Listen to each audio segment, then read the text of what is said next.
Okay everybody, welcome back to the channel. I am down at a beautiful hillside golf club today testing the new Titleist lineup of irons, which that video should be on my channel already as we speak, so do go and check that out if you're interested in the iron lineup.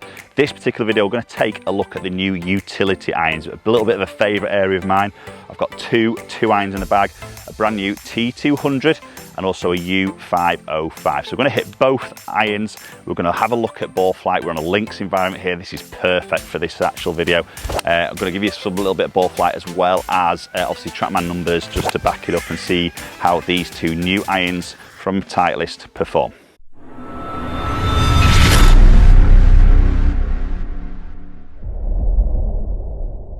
Okay, so we're going to start off with the T200. So a little bit of a different lineup now from Titleist this year. So what you will have seen is the U500 previously, which was a more compact utility iron out of the two that they were offering. That's now gone and T200 is replacing. So this effectively is like a continuation of the T200 iron that is in the lineup. So effectively you could have a 2-iron, 3-iron all the way through to wedge in T200 if you wanted.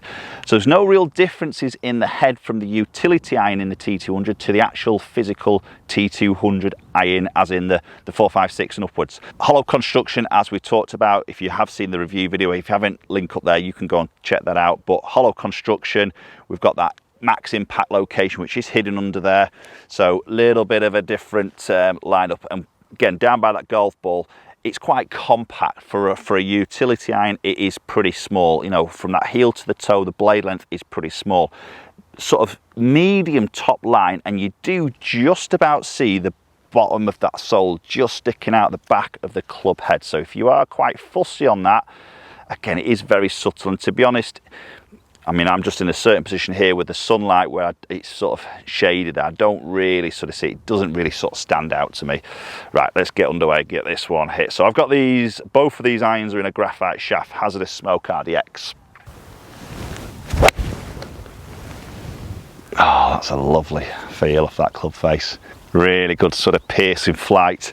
Sort of 2-iron I'd like to expect to sort of see personally as a ball flight. So probably out of the 2 irons I'm hitting here, this should fly a little bit lower. It's quite an interesting scenario. I've just got a little bit of a breeze into me, so it's perfect for this, just trying to get that ball sort of down and chasing. So probably a good sort of replacement off the tee possibly. You know, you'll have seen that at the Open recently at Royal St George's. You know, a lot of sort of those 2-iron sort of stinger shots out on that golf course, just controlling that flight of that ball. Yeah, so there's no issues of getting that flighted, but it isn't stalling in the air, it's not climbing. That feels superb. I always feel like it's always a good option in this long utility iron in terms of having a graphite shaft, and I think you can have it custom with a steel shaft if you wanted to. I personally prefer just that little bit of lightness in this longer club. Obviously the shaft length gets longer, doesn't it? So sometimes with that steel it just becomes a bit of a heavy club, sometimes a little bit hard work, to be honest. Just makes it a little bit easier for me personally, I always feel, just to get the club working. So such a good flight off that.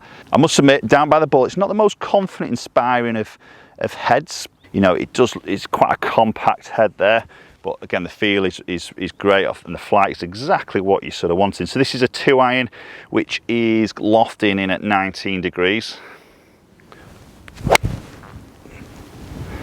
Okay, that feels great. Interested now, have a look at the new U505.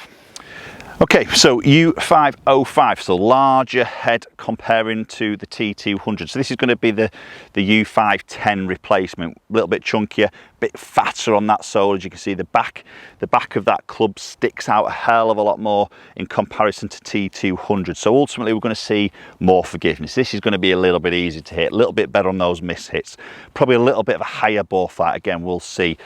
2-iron again, but this is slightly stronger than the loft, probably just to counteract that height of the ball flight now. So this is 18 degrees of loft in the 2-iron. So down by the ball, we see a bit more offset. We see a longer blade length from heel to toe straight away. That gives me a lot of confidence that I can feel like I can miss this a little bit more. I've got more range of movement in terms of that club face. Obviously seen a lot more of that back edge, as we just mentioned there, protruding out of the back. Again, that doesn't worry me too much. All it does for me, it gives me that feel like I've got a lot more sort of room for error. and that is noticeably higher on that bore flight. It's a little bit clicky as well. That did sound a touch clickier, probably just that slightly bigger hollow head there. Maybe that acoustic's just changing, but that definitely flighted a little bit higher. Yeah, it feels so easy to hit, really confident, inspiring. As I mentioned, this I'm just into a slight wind here. They are maybe just climbing a tiny bit for my personal liking, but if you're thinking, I'm not really a utility club, I'm not a lover of a utility club, maybe a little bit of accuracy. I know a lot of golfers will tend to miss the ball. For a right-handed golfer, a little bit more left with the utility. This is obviously, sorry, hybrid should I say. This is obviously a better option, or a different option if you're looking for that alternative to that hybrid club, but you still want that forgiveness, a little bit that higher flight. Then this 505 is probably the better option for you. Oh, that's great, really good. Definitely higher on that flight. Okay, so what I just want to test now with this larger head on the 505 is, can I keep this flight down if I wanted to? I quite like that higher ball flight. I know I prefer a more penetrating flight. I'm thinking that if I'm hitting that into a par 5 second shot, the higher flight, softer landing is quite appealing. But then if I want to switch it off the tee, which I would probably generally play this more, I just probably want it a little bit more penetrating, especially like this into the wind. So I'm going to test this now. I'm just going to try and move my ball position a little bit. I'm going to try and feel like I cover it a little bit more, control my dynamic loft, and see if it's easier to sort of drop the flight of this. The head's all around, maybe just trying to flight this a little bit more. I'm just going to see if I can try and control that a little bit. So I'm just going to move that ball a touch further back. Just going to feel like I keep that handle leading a little bit more. Oh yeah, wow. That is beautiful. Who needs a driver? I'll just take that on every tee. That was a great flight. Just control that a little bit more. I am hitting these off the ground. Probably would have this on a tee peg, but I wouldn't be teeing it very high, to be honest. Oh, just leaked that a little bit. That's just climbed a touch more there. Just going to hit one more shot. Obviously, they do a 1-iron option in this as well, which is lofted in at 16 degrees. That's a better flighted one. Okay, that's really nice. As I mentioned, it's a bit of a soft spot for me in this 2-iron area, so I always love testing these. Okay, post comments down below. Let me know your thoughts on the new utility iron lineup from Titleist. It's got T200, which is quite interesting, follow on from the actual irons themselves. U505, large head, bit more forgiving, a little bit higher on that ball flight. Obviously there's a 1-iron option there for all you maybe pulling on the heartstrings of when you were younger, when there was a lot of 1-iron options out there. That is a possibility as well, but much more easy to use in that 505. Post comments down below, let me know your thoughts as always. Okay, appreciate watching as always. I'm going to hit a few more with this 2-iron. We'll see you next time.